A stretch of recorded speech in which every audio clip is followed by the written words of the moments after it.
हरे कृष्णा। भक्ति से ही भगवान को जाना जा सकता है और जब चित्त भगवान में लग जाता है तो कोई भी बाधा रोक नहीं सकती। भगवान श्री कृष्ण कहते हैं, भक्तया माम अभिजानाति या मनश्चास्मि तत्वतः ततो माम तत्वतो ज्ञात्वा विशते तत् अनंतरम। केवल भक्ति के माध्यम से ही कोई मुझे यथारूप में जान सकता है। जब मनुष्य ऐसी शुद्ध भक्ति से मुझे जान लेता है तो वह मेरे ही धाम में प्रवेश करता है, जहाँ वह मेरे साथ ही सदा निवास और मेरी सेवा करता है।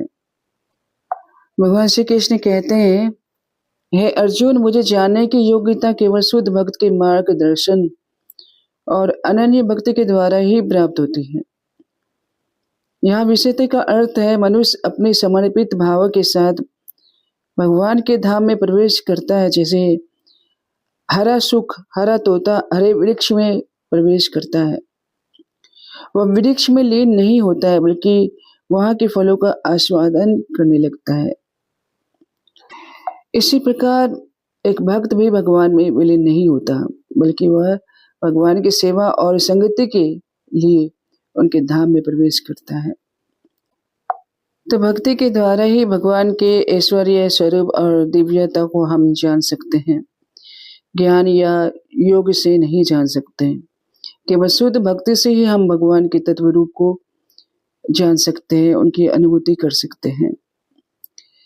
जब तक जीव भक्ति का आश्रय नहीं लेगा तब तक वह केवल ब्रह्म ज्योति तक ही पहुंच पाता है और वहां से उसका बार बार पतन होता है रहता है। परंतु जो भक्त भगवान की भक्ति में स्थित है वह वैकुंठ या गोलोक वृंदावन में प्रवेश करता है, जहाँ अनंत सेवा आनंद और प्रेम का वास है। इसलिए भक्ति ही भगवान को जानने और देखने और प्राप्त करने का एक ही रास्ता है।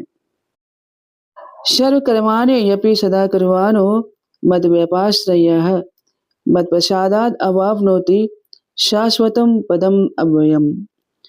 भगवान श्री कृष्ण कहते हैं, जो भक्त मेरे आश्रय में रहकर संसार के सभी कर्म करता है वह मेरी कृपा से नित्य और अविनाशी धाम को प्राप्त करेगा।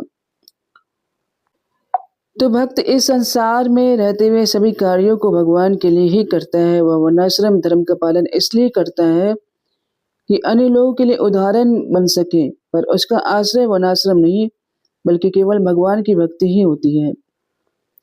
तो यही है अनन्य भक्ति, जब भक्त शास्त्रों की मर्यादा में रहते हुए हर कर्म को भगवान के लिए करता है और वह संसार में होते हुए भी आध्यात्मिक लोक में वास करता है। भगवान कहते हैं, हे अर्जुन, यदि कोई व्यक्ति मेरे शरणागत होकर कर्म करता है तो वह मेरी कृपा से वह सब कठिनाइयों को पार कर लेगा। अगले श्लोक में भगवान श्री कृष्ण यह समझाएंगे कि भक्ति योग में कर्म करते समय हमारी चेतना कैसी होनी चाहिए।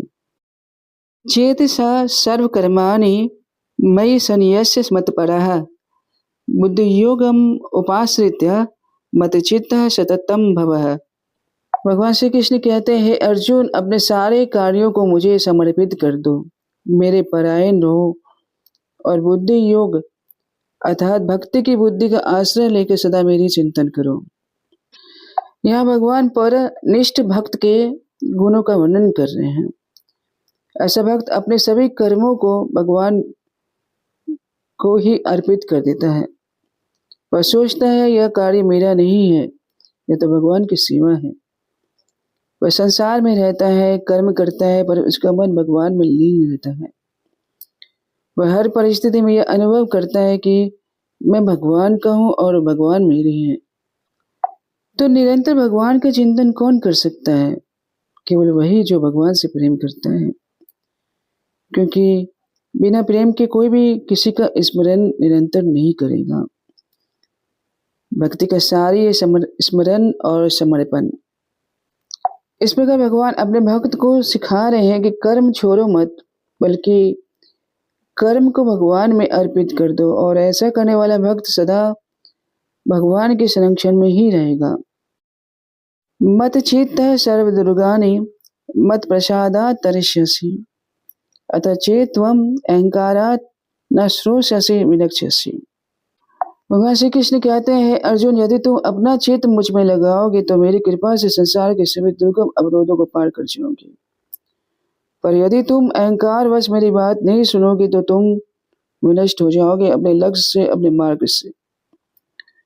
तो यहाँ भगवान बता रहे हैं कि एक भक्त का उद्धार उसकी भक्ति चेतना पर निर्भर करती है। जो अपना चित्त भगवान में स्थिर रखता है वह उनकी कृपा मात्र से संसार के दुखों को पार कर लेता है। तो भगवान कहते हैं कि तुम्हें किसी भी बाधा से डरने की आवश्यकता नहीं है, क्योंकि मैं भक्तों का सखा हूँ। मैं उनके सभी दुखों को स्वयं हर लेता हूँ और अपने भक्तों को स्वयं अपना स्वरूप प्रदान करता हूँ। परंतु जो अपने अहंकार में यह सोचता है कि मैं जानता हूँ कि क्या करना है क्या नहीं, तो वह भगवान की कृपा से वंचित हो जाएगा। इसलिए भगवान का संदेश स्पष्ट है यहाँ कि मुझ में अपना चित्त स्थिर रखो, मेरी कृपा पर विश्वास रखो, मैं तुम्हें हर संकट से पार कर दूंगा।